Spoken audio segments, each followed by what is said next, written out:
বলিউডে বাবা নামটা শুনলেই সবার সঞ্জয় দত্তের কথা মনে পড়ে। ডার্ক রোল, অ্যাকশন এবং কমেডি সবকিছুতেই তার অনবদ্য উপস্থিতি। আজকে এই ভিডিওতে আমরা আলোচনা করব সঞ্জয় দত্তের সেই 12টা সিনেমা নিয়ে যেখানে তিনি পুরোপুরি হিরো হিসাবে অভিনয় করেছেন। এই ভিডিওটা শেষ হতে হতে তুমি প্রমাণ পেয়ে যাবে যে সঞ্জয় দত্ত একাই যথেষ্ট প্রত্যেক জনারের মানুষের মন জয় করবার জন্য। তাই ভিডিওটাকে স্কিপ না করে প্রথম থেকে শেষ পর্যন্ত দেখো। আর এখনো পর্যন্ত যদি ভিডিওটাকে লাইক না করে থাকো তাহলে অবশ্যই ভিডিওটাকে লাইক করে দাও, আর চ্যানেলে নতুন হলে অবশ্যই সাবস্ক্রাইব করে নাও। 1999 সালে রিলিজ করে বাস্তব দ্য রিয়ালিটি। এই সিনেমাতে সঞ্জয় দত্তকে দেখা যায় একজন সাধারণ ছেলের ভূমিকায়, যার নাম হচ্ছে রঘু। বেকার হওয়ার দরুন সে তার জীবনে চাকরি এবং সাকসেস খুঁজতে থাকে, কিন্তু সে হাতে পায় অপরাধ জগৎকে। বাস্তব এবং অপরাধ জগতের মধ্যে সে নিজেকেই হারিয়ে ফেলে। আর সেই সময়ের মুম্বাইয়ের সমস্ত বড় বড় গ্যাংস্টারদেরকে একে একে সাফ করতে করতে সে হয়ে ওঠে সেরা একজন গ্যাংস্টার। সঞ্জয় দত্তের কেরিয়ারের খুব আইকনিক সিনেমা হচ্ছে বাস্তব। 2000 সালে রিলিজ করে মিশন কাশ্মীর। আর এই সিনেমার মধ্যে সঞ্জয় দত্তের সাথে ঋত্বিক রোশনকেও আমরা দেখতে পাই। সঞ্জয় দত্ত বেসিক্যালি এখানে একজন পুলিশ অফিসারের রোল করছে, যেখানে সে টেররিস্ট অ্যাটাক এবং ফ্যামিলি ট্র্যাজেডির মধ্যে দিকেও যাচ্ছে।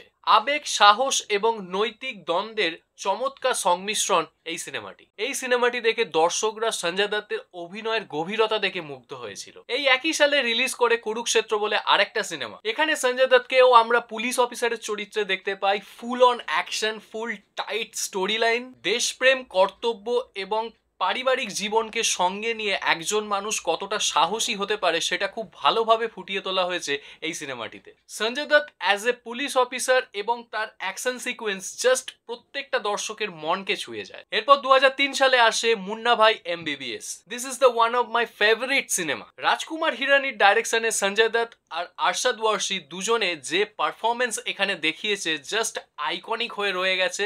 এত বছর কেটে গেছে, তারপরেও যদি সিনেমাটি টিভিতে চলে আসে হঠাৎ করে বা মোবাইল স্ক্রোল করতে করতে যদি চলে আসে, হাত থেমে যায়, আমরা সেটাকে পুরোটা দেখার চেষ্টা করি। মুন্না ভাই যে হচ্ছে একজন গ্যাংস্টার যে ডাক্তারি পড়তে চায় এবং তার ডাক্তারি পড়ার পিছনে পার্সোনাল কিছু রিজন রয়েছে, সেন্টিমেন্টাল, যেটাকে সামনে রেখে সে কলেজে অ্যাডমিট হয় এবং সেখানে গিয়ে কি কি ঘটনা এবং কি কি ট্র্যাজেডি ঘটতে থাকে সেটাকে নিয়ে সিনেমাটা। এখানে সঞ্জয় দত্তের একটা আলাদা স্টাইলকে দর্শকরা ডিসকভার করে। আর যখন এই সিনেমার কথা হচ্ছে, আরশাদ ওয়ারসির প্রশংসা না করলেই নয়, মানে জাস্ট আউটস্ট্যান্ডিং পারফরমেন্স দিয়েছে এই সিনেমার মধ্যে আরশাদ ওয়ারসি, যে কিনা সার্কিটের রোল করেছে। 2006 সালে রিলিজ করে লগে রহো মুন্না ভাই। রাজকুমার হিরানির ডাইরেকশনে এবারেও সঞ্জয় দত্তকে দেখা যায় মুন্না ভাই হিসাবেই, কিন্তু এবার সে গান্ধীজির পথ অনুসরণ করে সমাজকে বদলানোর চেষ্টা করছে। এবার দেখো, এখানেও সঞ্জয় দত্তের যে অ্যাক্টিং লেভেল, যে কমেডি সেন্স এবং ইমোশনকে ফুটিয়ে তুলেছে সে, মানে যা যা সিনেমার মধ্যে দেখানো হয়েছে,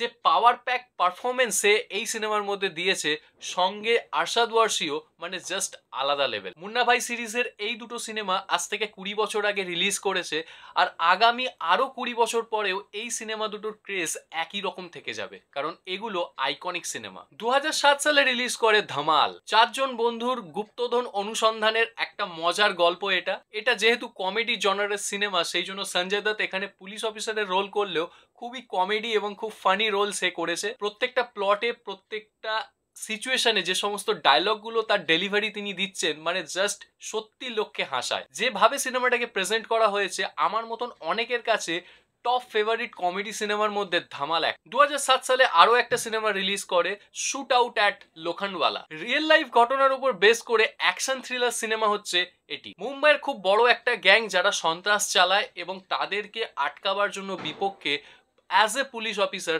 সঞ্জয় দত্তকে আমরা দেখতে পাই, এবং সঞ্জয় দত্ত তার টিমকে সঙ্গে নিয়ে সেই গ্যাংস্টারদেরকে চেস করতে করতে লোখন্ডওয়ালাতে পৌঁছায়, যেখানের মধ্যে তারা লুকিয়েছিল।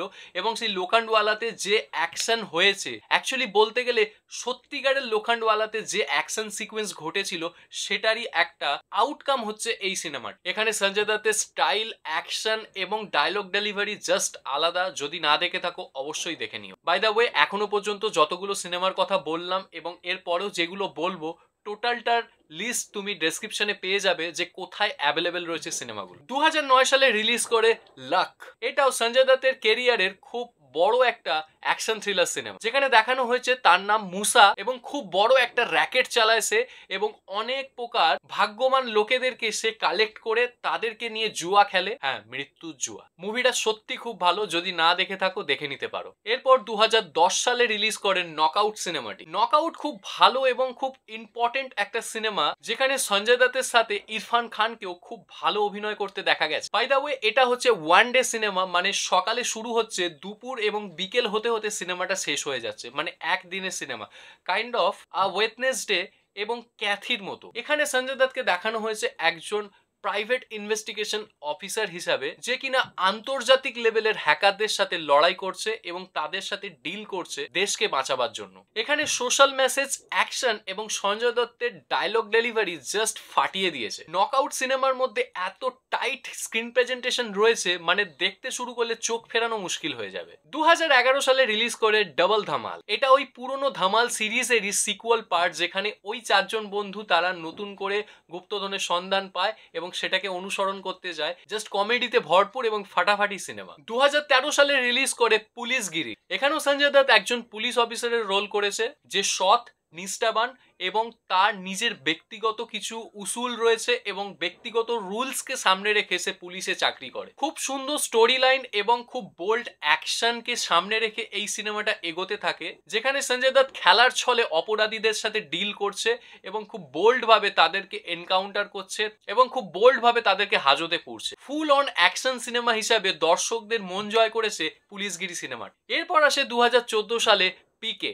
রাজকুমার হিরানির ডাইরেকশনে পিকে সিনেমাটিতে লিড অ্যাক্টর আমির খান হলেও এখানে সাইড অ্যাক্টর হিসেবে সঞ্জয় দত্তকে আমরা দেখতে পাই। এবার এই পিকে সিনেমাটাতে তার স্ক্রিন টাইম কম হলেও তার হিরোইজম একই রকম ভাবে বজায় থাকে। তার অভিনয়ের দক্ষতা এবং ডায়লগ ডেলিভারি এবং স্ক্রিপ্টে তাকে যে জায়গাটা দেওয়া হয়েছে সেটা মুখ্য ভূমিকার থেকে কোনো অংশে কম নয়। এই ছিল সঞ্জয় দত্তের কেরিয়ারের টপ 12 সিনেমা। অবভিয়াসলি আরো অনেক সিনেমা রয়েছে, কিন্তু বিশেষ করে এগুলোকে বেছে নিয়েছি আমি, কারণ এগুলো মাস্ট ওয়াচ।